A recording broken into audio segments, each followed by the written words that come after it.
Hawley, please. Thank you, Mr. Chairman, and thanks to all of you for being here. Thank you for your service. I want to come back to this question of Taiwan that Senator Sullivan was just asking about. Let me frame it this way. Secretary Mayor, let me start with you. I think the Ukrainians are showing how effective and important irregular warfare can be for defeating an enemy invasion. Obviously, that's got a lot of potential relevance to the situation that we see in Taiwan. Our goal in Taiwan, I think, hopefully we all agree, should be to prevent an invasion.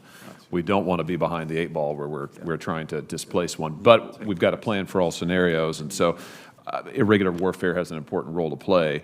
You testified last year, I'm going to quote you here, that the United States should strongly, that's your word, consider options to strengthen Taiwan's irregular warfare capabilities, including their ability to fight in depth, that's you again, using resistance networks or other capabilities after a Chinese amphibious landing. Is that still your view?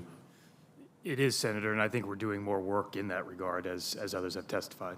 Perfect. Can I just ask you to expand on that? Because can you give us an update on what you're doing to help strengthen, what the Pentagon's doing to help strengthen Taiwan's irregular warfare capabilities? So, Senator, I think General Clark already hit on some of that. Obviously, we can only go so much in this session, but I think consistent with the Taiwan Relations Act, we are doing all we can to look at a whole of resistance approach. So in some cases, that means doing more exercises, more ability to touch aspects of the Taiwanese infrastructure and determine its both, as General Clark said, ability to take a punch and give a punch. That's sort of the most basic level of our assessment at this point. Very good.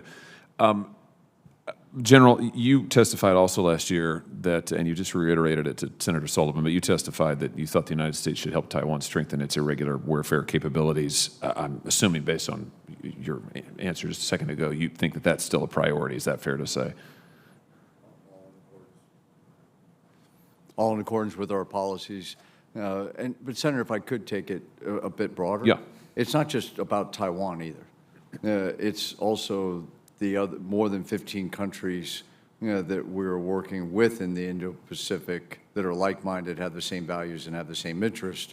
And so bolstering their defenses and ensuring they are seeing the same pernicious behavior that we have seen on behalf of the Chinese is critical.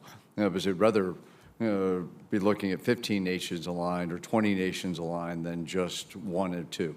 Sure, absolutely. I agree with that 100%.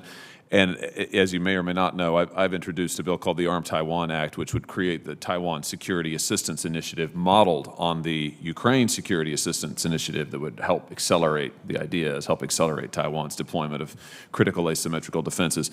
I think it's critical we learn the right lessons from what we're seeing in Ukraine. Obviously, deterrence failed in Ukraine. We don't want to see deterrence fail in Taiwan. We just simply can't afford that. And making sure that they are in a position, the Taiwanese are in a position to wage irregular warfare if necessary, and China knows they can do that, I think is critical. General, let me ask you a related question.